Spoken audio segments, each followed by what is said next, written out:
50 लाख का लोन कैसे हुआ 1.25 करोड़? 50 लाख रुपए का होम लोन और बैंक को लौटाने पड़ सकते हैं 1 करोड़ 20 लाख या उससे भी ज्यादा। क्या आपको पता है कि घर खरीदते वक्त सबसे बड़ी गलती ज्यादातर लोग ईएमआई देखकर करते हैं, लेकिन पूरे लोन की कुल कीमत कभी नहीं जोड़ते। यही वजह है कि कई परिवार 20 से 30 साल तक हर महीने ईएमआई भरते भरते अपनी बचत, अपने सपने और कई बार अपनी आर्थिक आजादी भी धीरे धीरे खो देते हैं। तो आखिर 50 लाख का लोन कैसे बन जाता है 1.25 करोड़ रुपए का भुगतान? क्या बैंक वाकई आपसे 2.5 गुना पैसा लेता है या इसके पीछे कोई और गणित छिपा है? नमस्कार, आप देख रहे हैं न्यूज स्टेट और मैं हूं आपके साथ पंकज मिश्रा। आज हम आपको होम लोन का पूरा गणित बहुत आसान भाषा में समझाएंगे ताकि घर खरीदने का सपना आपके लिए तनाव नहीं, सुकून बने। होम लोन का सबसे बड़ा भ्रम, लोग ईएमआई देखते हैं, कुल भुगतान नहीं। घर खरीदना हर परिवार का सपना होता है। कई लोग सालों तक बचत करते हैं, फिर जब अपनी जमा पूंजी कम पड़ती है तो सबसे आसान रास्ता होम लोन दिखाई देता है। बैंक भी आकर्षक विज्ञापन दिखाते हैं, कहीं लिखा होता है आसान ईएमआई, कहीं लिखा होता है कम ब्याज, कहीं लिखा होता है तुरंत अप्रूवल।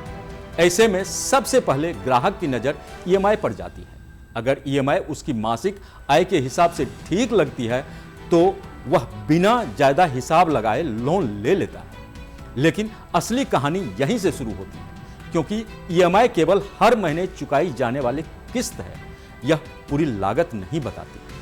असली सवाल यह है कि 20 या 25 साल बाद बैंक को कुल कितना पैसा लौटाना होगा।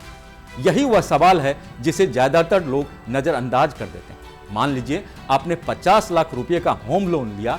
आज बाजार में ज्यादातर बैंकों की फ्लोटिंग होम लोन ब्याज दरें करीब 8 से 9% के बीच चल रही है। अगर औसतन 8.5 से 9% ब्याज मान लें और होम लोन की अवधि 20 से 25 साल रखी जाए तो कुल भुगतान 1 करोड़ 10 लाख से लेकर करीब 1 करोड़ 30 लाख रुपए तक पहुंच सकता है। यानी मूल रकम 50 लाख थी, लेकिन ब्याज जोड़ने के बाद बैंक को लौटाई गई रकम 2 गुने से भी ज्यादा हो जाती है। बहुत से लोग पहली बार यह आंकड़ा देखकर चौंक जाते हैं।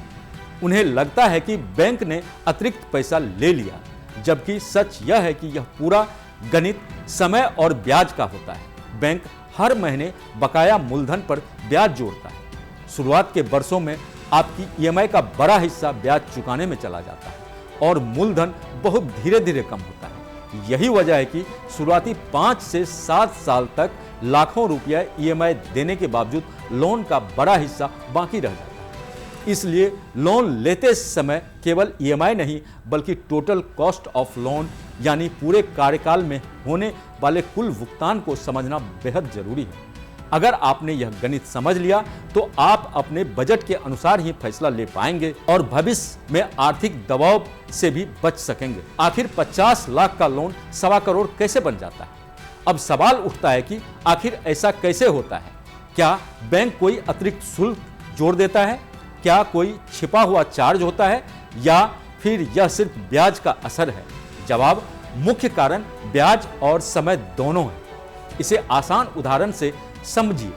मान लीजिए आपने बैंक से 50 लाख रुपए का होम लोन लिया। ब्याज दर लगभग 8.75% है और अवधि 20 साल है। शुरुआत में बैंक के पास आपका पूरा 50 लाख रुपए बकाया रहता है, इसलिए पहले महीने का ब्याज भी पूरे 50 लाख पर बनता है। बाकी ईएमआई का बड़ा हिस्सा पहले ब्याज चुकाने में चला जाता है, जबकि मूलधन बहुत कम कटता है।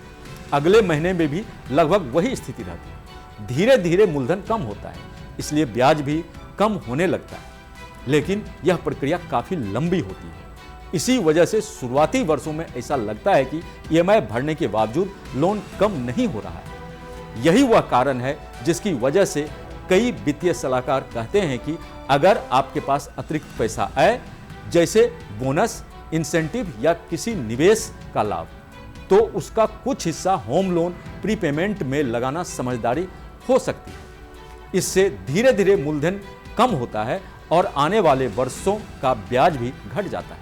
यही वजह है कि कई लोग 20 साल का लोन लेकर 12 या 15 साल में खत्म कर देते हैं और लाखों रुपये ब्याज बचा लेते हैं। यही गणित समझना सबसे जरूरी है, क्योंकि होम लोन में सबसे महंगा हिस्सा घर नहीं होता, बल्कि लंबे समय तक दिया जाने वाला ब्याज होता है। अगर आपने समय रहते ब्याज के इस खेल को समझ लिया तो वही घर आपको आर्थिक मजबूती देगा। लेकिन अगर बिना योजना के बड़ा लोन ले लिया तो वही ईएमआई कई साल तक आपकी आय का बड़ा हिस्सा खा सकती है। इसलिए घर खरीदने से पहले केवल बैंक की पात्रता मत देखिए, अपनी आर्थिक क्षमता भी जरूर देखिए। कम ईएमआई की राहत, लेकिन लंबी अवधि का सबसे बड़ा नुकसान। अगर बैंक आपको दो विकल्प दे, पहला 15 साल का लोन जिसकी ईएमआई थोड़ी ज्यादा होगी, दूसरा 30 साल का लोन जिसकी ईएमआई काफी कम होगी, पहली नजर में ज्यादातर लोग दूसरी योजना चुन लेते हैं। वजह साफ है, हर महीने जेब पर कम बोझ महसूस होता है, लेकिन यही सबसे बड़ा वित्तीय भ्रम पैदा होता है। कम ईएमआई हमेशा सस्ता लोन नहीं होती। कई बार कम ईएमआई का मतलब होता है कि आप बैंक को कई साल तक ब्याज देते रहेंगे, यानी आज की राहत भविष्य के लिए बड़ी कीमत बन जाती है। मान लीजिए दो लोगों ने लगभग एक जैसी कीमत पर घर खरीदा। पहले व्यक्ति ने 15 साल की अवधि चुनी, दूसरे ने 30 साल की। दूसरे व्यक्ति की ईएमआई कम जरूर रही, लेकिन उसने ब्याज के रूप में पहले व्यक्ति की तुलना में कई लाख रुपए अधिक चुकाए।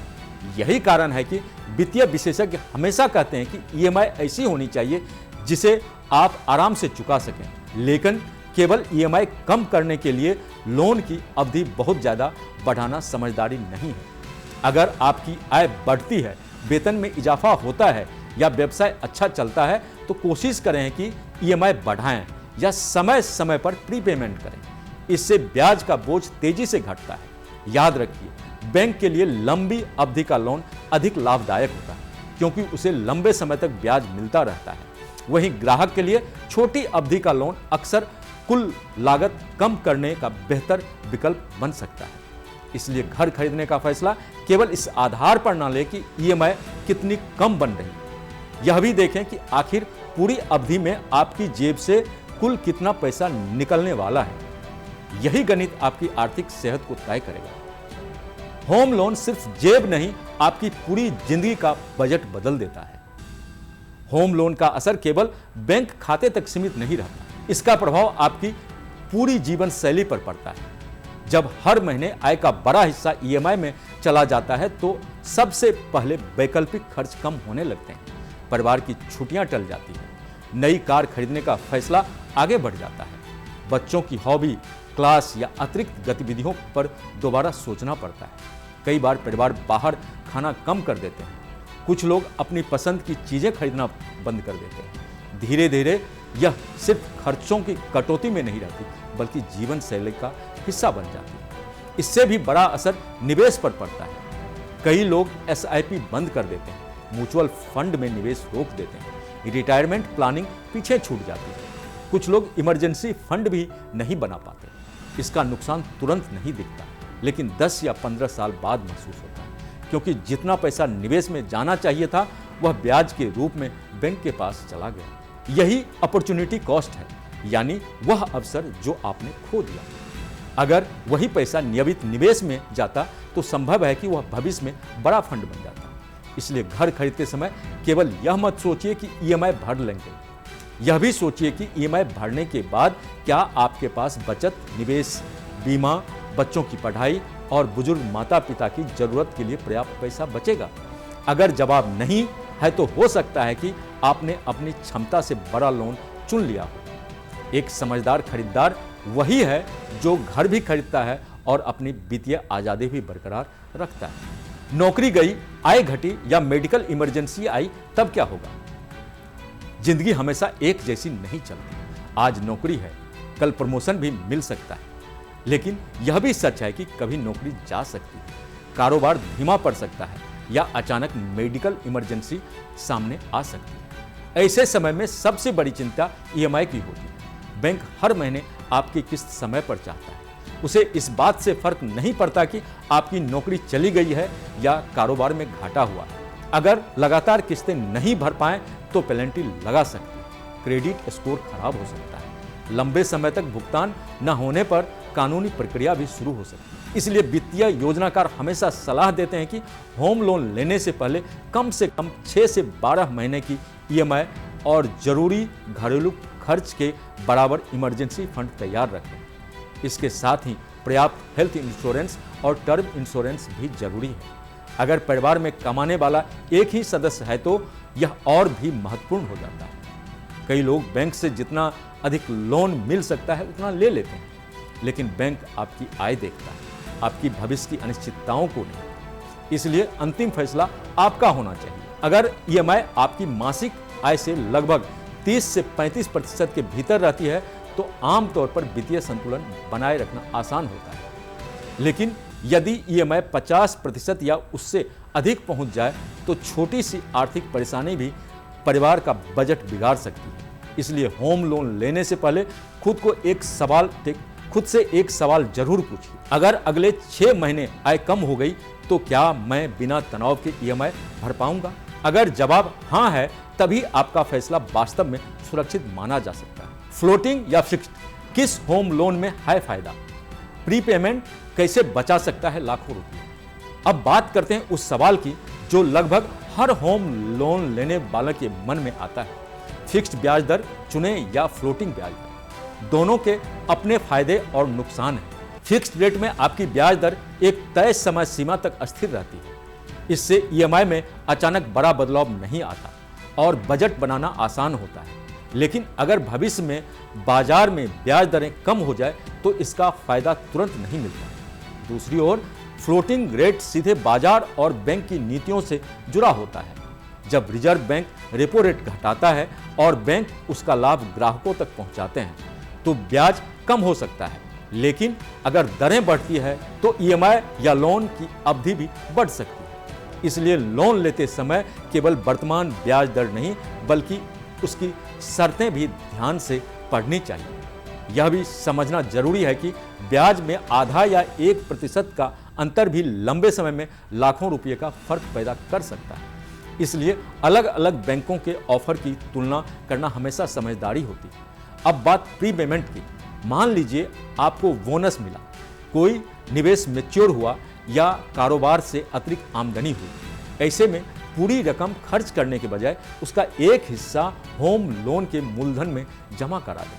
इससे सबसे बड़ा फायदा यह होगा कि बैंक आगे कम मूलधन पर ब्याज लेता है, यानी आने वाले वर्षों का ब्याज अपने आप कम होने लगता है। कई लोग हर साल 1 या 2 अतिरिक्त ईएमआई जमा करते हैं। कुछ लोग हर वेतन वृद्धि के बाद ईएमआई बढ़ा देते हैं। छोटी छोटी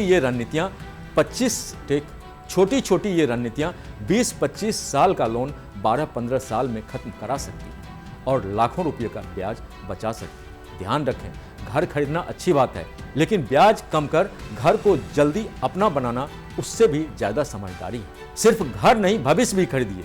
समझदारी से ले होम लोन। घर खरीदना जीवन का सबसे बड़ा आर्थिक फैसला होता है, इसलिए इसे भावनाओं से नहीं बल्कि गणित से लेना चाहिए। बैंक आपको जितना लोन देने को तैयार है उतना लोन जरूरी नहीं है।